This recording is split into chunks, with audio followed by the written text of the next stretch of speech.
Let us begin with balancing of ledger. Although we have already discussed about the ledger posting, today let us see that what all accounts are going to be balanced. The very first thing, we know that all the accounts, complete accounting structure, as per the modern approach, we have divided into these 5 categories: assets, liabilities, capital, revenue and expenses.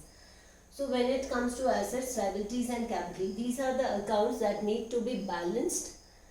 And when it comes to the revenue and expenses here means sales account, interest received, commission received, rent received, expenses, repairs, advertisement, insurance.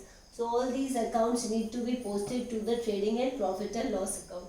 The reason is that why we post it to the trading and P&L profit and loss account, that we will discuss that what all accounts to be posted in trading and what all to be the profit and loss account, because it is too early to tell you all that.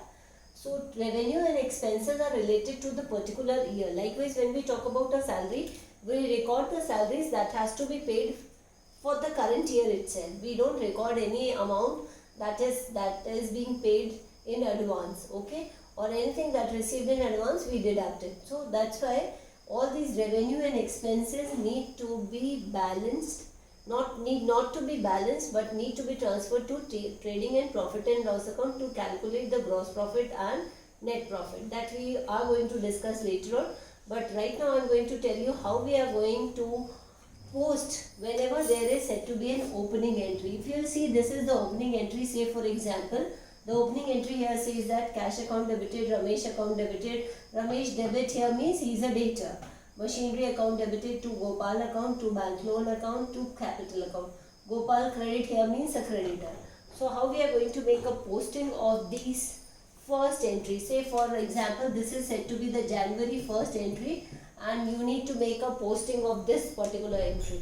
So for this you have to open all these individual accounts. The very first account to be opened is cash account. So when I say a cash account debited to balance brought down. We are going to write a balance brought down because this is the balance which you have carry forwarded from the previous year. This is the already balance available. This much cash is already there in the firm, and this balance is being carried forward from either previous month or from the previous year.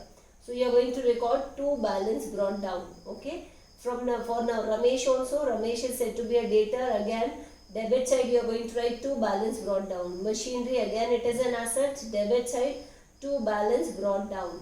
When it comes to a Gopal is a creditor. You are going to write by balance brought down, credit side. Bank loan, it is a liability. Again by balance brought down for 4,000.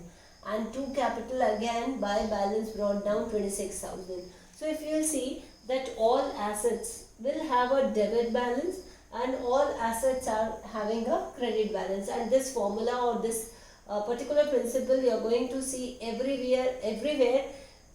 Even though if you are balancing the account, you will have, for all assets you will have a debit balance, and for all liabilities you will always have a credit balance. So this is the first day entry, January 1st, opening entry. This is how you are going to post. I haven't recorded here date particulars, but you are supposed to write all these things: JF, again amount, again date, and then particulars, then JF, and then amount. Okay, this is how you are going to fill all the details for the accounts. Okay, so first journal entry, whatsoever the accounts is being there, you have to open each and every individual ledger. Okay, so what we did, we opened all the ledgers, and then further after January 1st, if there is said to be a 5th January entry that received 6,000, then what you are supposed to do is